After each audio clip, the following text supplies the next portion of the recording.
And here it is. This is the shot that began the career of Tiger Woods. Or so Nick Faldo has been quoted as saying, and I happen to agree with him.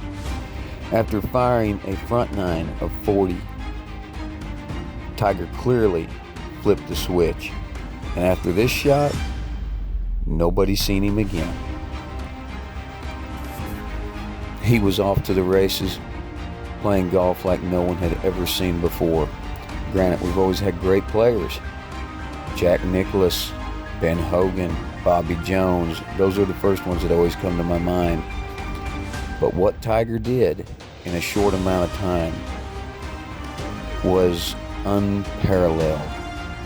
So, we're going to look at 10 of the statistics he compiled that are very, very impressive. So here we go. Number 10. Woods has won the Varden Trophy.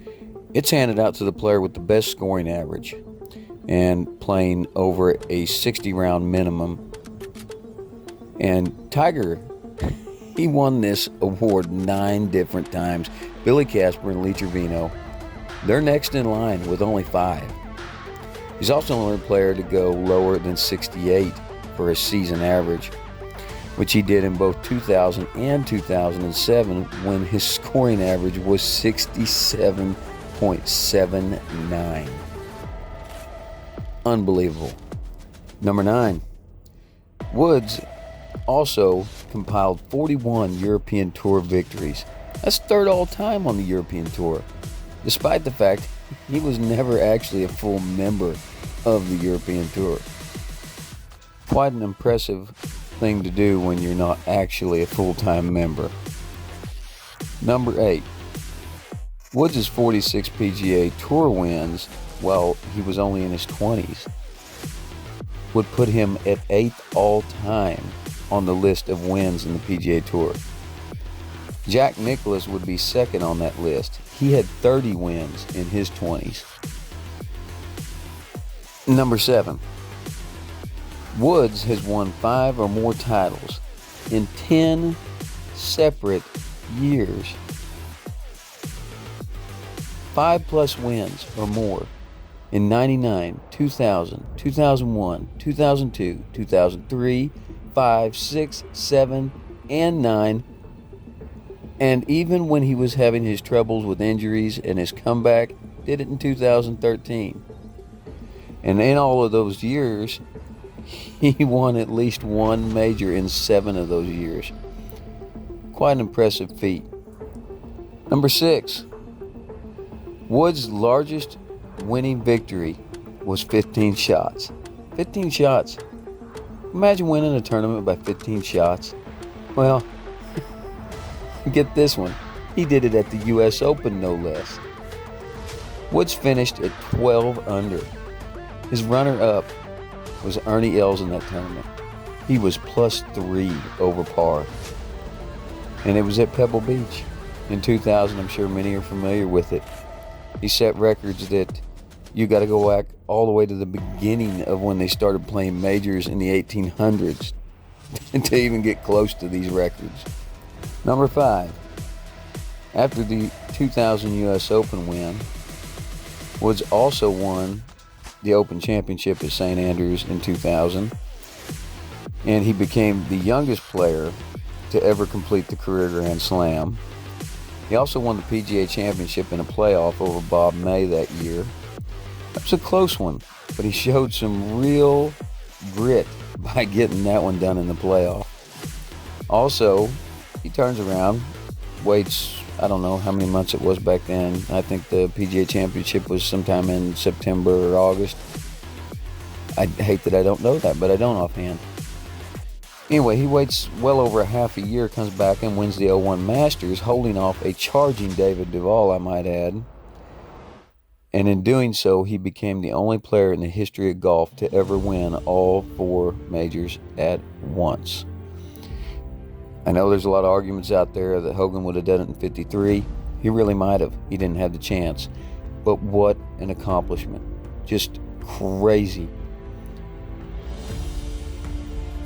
Might also add, during this stretch of his Tiger Slam, He was 86 better than the next best player. 86 strokes better. Number 4. Gonna keep this one short, but it's really, to me, one of the most impressive statistics on this entire list. He, in his 82 wins, it only took him 371 events to do that. That's a winning percentage of 22%. Not so great when you're talking about a lot of things, but when you're talking about golf, that is unheard of. Second place is Jack Nicklaus. I think it's 12-something% of winning his tournaments. That's a wild statistic. Number 3, in the 4-major era, there's only been 2 occasions where a player's won a major by 10 or more shots. Both were Tiger Woods. He did it in the 97 Masters and also in the 2000 U.S. Open. The other 4 times this happened, you've got to go back to the 19th century. You got to go back in the 1800s. Tom Morris Sr. by 13 at the 62 Open.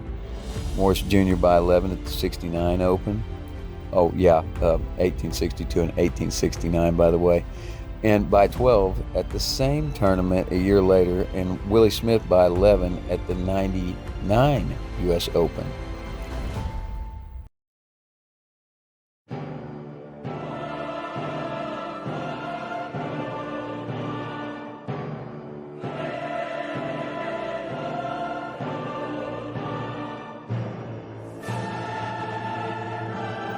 Number 2, Woods made an amazing 142 consecutive cuts on the PGA Tour.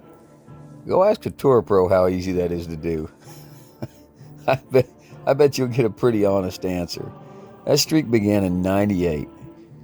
He broke Byron Nelson's previous record, which was 113 consecutive cuts.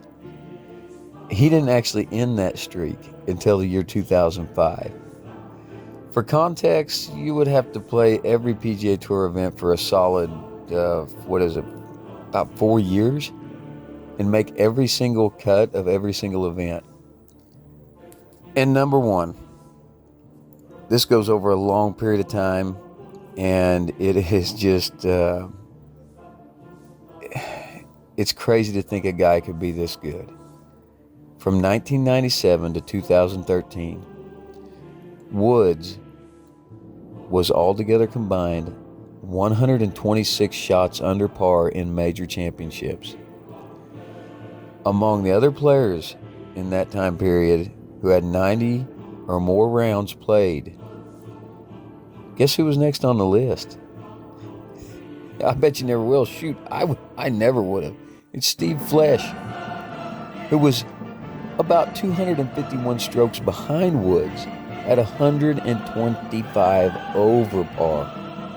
Phil Mickelson was next in line at 128 over par, and Hunter Mahan fourth on that list at 137 over par. Think how crazy that stat is, how much better he was than his competition. 126 under par, and the next guy was 125 over par. You know, say what you want to say about Tiger. I know a lot of people hate him. I know a lot of people give him a hard time. But his greatness at the game is something to be appreciated. And there's always this great debate about who was the greatest golfer ever. It will always be there. And like I said, I'll throw my 4 names out there. It's Woods, Nicklaus, Hogan, Jones. You might even be able to throw other players in there for sure. You know, people hypothetically, they like to throw Byron Nelson in there. They like to throw Sam Snead in there. That's great, you know. Tom Watson was a crazy good player. But really, to me, it comes down to those 4 names. And this video is just to show how dominant Tiger Woods was. An incredible talent, an incredible golfer. And I think the people who really hate on him, I think they've got a deeper underlying issue. Hey, let's appreciate that talent. It's amazing what he did.